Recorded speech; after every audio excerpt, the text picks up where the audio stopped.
At like about 12 years old, my parents got a divorce, and that was pretty hard. I was self-harming a lot, and that was my coping mechanism for everything. I wanted to find what made me happy, and I thought that was through just like all these other things that other people were doing with drugs and all this, and it wasn't about that. Walking down the halls, I felt like all like teachers' eyes were on me, and like they always just like looked me up and down like, oh, she's gotta have something on her.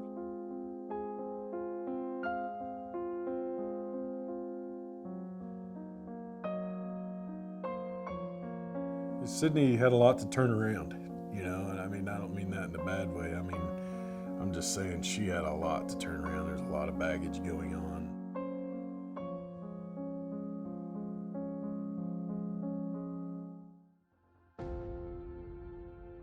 When they came in, I initially thought, oh my gosh, all these people are so sweet.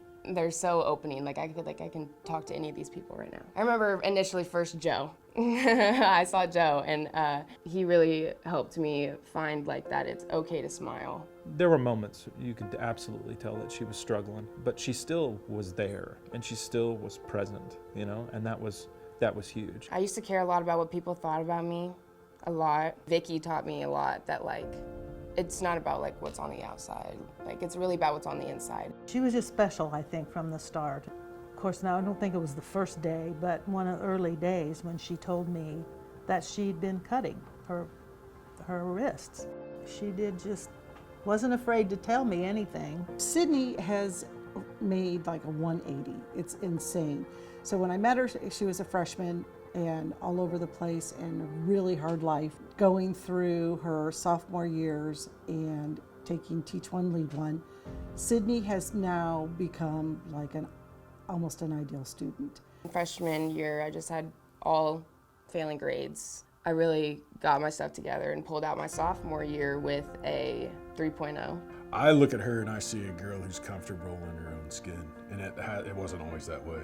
I really do attribute it to the T1L1 program. I mean, that mentoring piece was huge for her. I don't know if Sydney actually realizes that she's the epitome of what T1L1 is, because she's been there, she's done that, and now she's actually going out and living it. It was my best friend, and I noticed that she was kind of going down a slope of not turning in her work.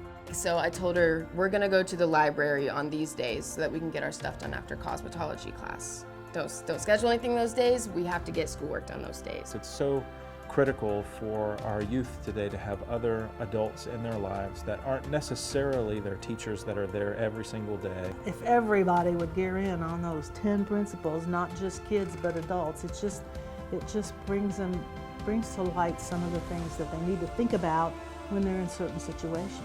Just to know that like you can stay in somebody else's life as much as they are in yours, it's really special. I don't want to be consistently judged for the rest of my life over the mistakes that I've made. I want to show people who I really can be. I want to show the potential that I know I can have.